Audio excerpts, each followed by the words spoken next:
তো আজকে আমরা আলোচনা করব পঞ্চম অধ্যায় কর্মসন্ন্যাস যুগের 29তম শ্লোক। আর এই 29তম শ্লোকে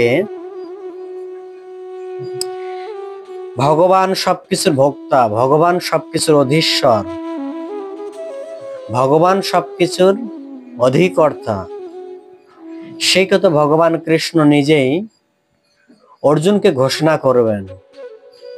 কেন ঘোষণা করবেন? ভগবান এজন্য ঘোষণা করবেন যেহেতু এই জগতের মানুষ কিছু প্রশ্ন করে। কি প্রশ্ন করে? যে কোথাও তো কৃষ্ণ বলেনি যে আমি ভগবান।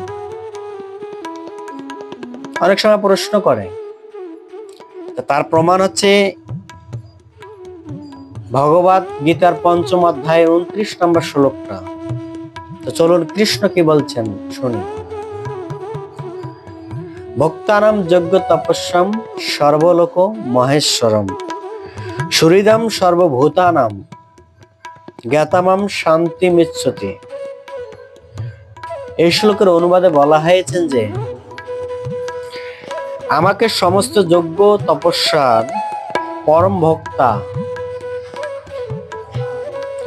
সর্বলোকের মহেশ্বর এবং সমস্ত জীবের সুহৃদ রূপে জেনে যোগীরা জড়জগতের দুঃখ দুর্দশা থেকে মুক্ত হয়ে শান্তি লাভ করেন। এখান থেকে আমরা বুঝতে পারি যে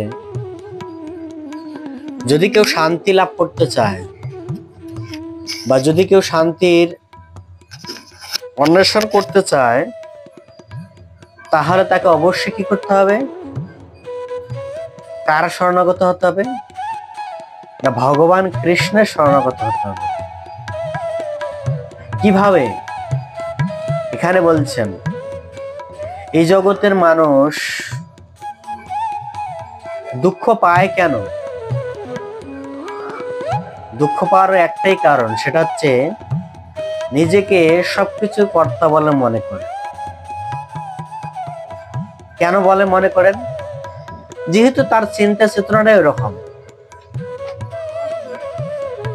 তো যার যেরকম চিন্তা চেতনা সে সেরকমই খুঁজবে, তাই কি না? যে যেরকম ভাবনা সে তো সেটাই খুঁজবে। এখানে বলছেন এই জন্য নিজেকে অধিকর্তা বলা মনে যাবে না। নিজে তুমি দাস হতে পারো, দাস হিসেবে ভগবানের সেবা করতে পারো, তার আনুগত্য হতে হবে। সাধারণ উদাহরণ, একজন ছেলে যদি তার বাবার শরণাগত না হয়, জড়জগতের উদাহরণ, তাহলে সেই সন্তান কি কখনো পিতার কাছে কোনো কিছু লাভ করতে পারে? আপনাদের কি মনে হয়? সম্ভব না। দেবেই না, পিতা দেবেই না। কেন দেবে না? এজন্যই দেবে না যে সে জানে যে আমার সন্তান আমার শরণাগত না, আমাকে বাবা বলে স্বীকার করে না।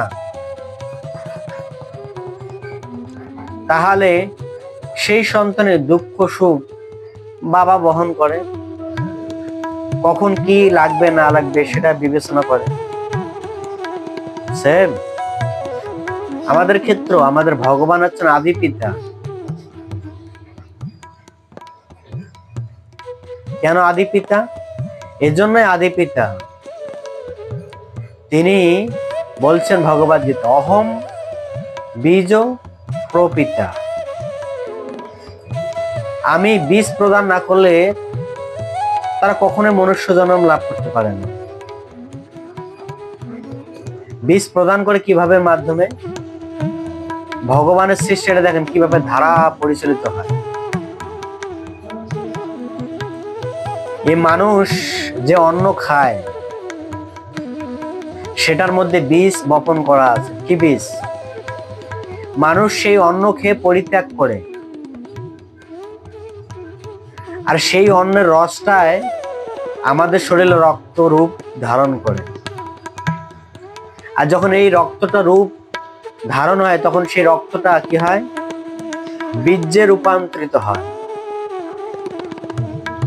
বীর্য যেটাকে বলে শক্তি বা যেটাকে বলা হয় রস, সেটা রূপান্তরিত হয়। আর যখন এটা রূপান্তরিত হয়, সেই বীর্য যখন কোনো নারীর গর্ভে প্রবেশ করে, সেখান থেকে সেই নারী গর্ভস্থ ধারণ করে। আর এই অন্নটা আসে কি করে? আবার যখন মানুষ সেই যজ্ঞ আদি করে, যজ্ঞ করলে কি হয়, বৃষ্টি হয়। আর বৃষ্টি হলে কি হয়, এই শাকসবজি, অন্ন আদি এভরিথিং, মানুষের যত আহার বস্তু লাগে সেটা পরিপাক্ব হয়।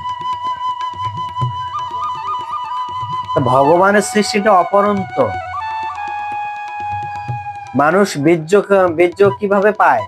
অন্নের মাধ্যমে সে বীর্য পাচ্ছে, ঠিক আছে? 5টা বিষয়ের মাধ্যমে বীর্য পাচ্ছে। আর সেই বীর্য কোনো নারীর গর্ভে যখন প্রবেশ করে, তখন সেই নারী গর্ভস্থ ধারণ করে। অর্থাৎ বীর্যটা প্রবেশ করা মাত্র কিন্তু সে কখনো বাচ্চা হয় না, সেটা অনেক সময় লাগে। সেই বীর্য যখন ডিম্বাণুতে প্রবেশ করে, তারপরে আস্তে ক্রমান্বয়ে কি হয়, বৃদ্ধি হতে থাকে। যখন আস্তে আস্তে বৃদ্ধি হতে থাকে, তখন নারী কি হয়, মা হওয়ার স্বপ্ন দেখতে পায়। তা ভগবান সৃষ্টি, ভগবান বলছেন এই জন্য আমি হচ্ছি অহম ব্রজ পিতা। ভগবান বীজ প্রদান করেন কার মাধ্যমে? ভগবান বলছেন অন্নময় জ্ঞানময়। ভগবান দুটি কথা বলছেন। যদি কেউ অন্ন খেয়ে জ্ঞান উপলব্ধি করতে পারে, সেটাকে বলা হয় অন্নময়। আর একটা শাস্ত্র জ্ঞান আয়ত্ত করা যেটা, সেটাকে বলা হয় জ্ঞানময়। অন্ন না খেলে কলিযুগের মানুষ বাঁচতে পারে না। পারে? সম্ভব না, ও মরে যাবে মনে হয়। কিন্তু আমরা দেখতে পারি যে সত্যচেতা দাপর যুগের মানুষ, তারা অন্ন খেতেন না, তারা এই ফলাদি সবকিছু খেতেন, ঠিক আছে? কিন্তু আমরা তো কলিযুগের মানুষ কি, অন্ন না খেলে সে কখন বাঁচতে পারবে না। এই জন্য আমাদের শক্তিটা কোথায়? অন্নের মাধ্যমে, অর্থাৎ ধানের ভিতরে।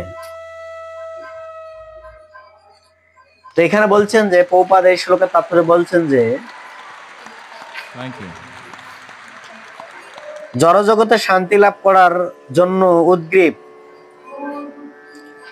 কিন্তু শান্তি লাভের পন্থা তাদের জানা নেই, যা ভগবদ গীতায় অংশে বর্ণিত হয়েছেন। শান্তি লাভের জন্য শ্রেষ্ঠ নীতি হচ্ছেন এগুলি: ভগবান শ্রীকৃষ্ণের কর্মর ভোক্তা। দেখেন এখানে কত সুন্দর কথা বলছেন। যদি শান্তি লাভ করতে হয়, তাহলে নিজেকে ভোক্তা বলে মনে করা ঠিক না। ভোক্তা কে? ভগবান।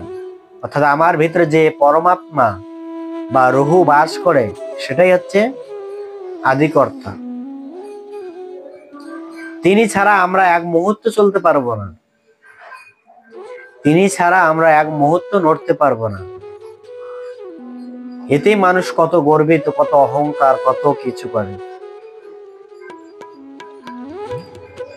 এই জন্য বলছেন শান্তি লাভের একটাই সূত্র, সেটা কি? যদি সে নিজেকে কি করেন, পরমেশ্বর ভগবানের প্রতি শরণাগত হন, ভগবানকে সবকিছু বলে মনে করেন, তাহলে সে প্রকৃত শান্তি লাভ করতে পারে।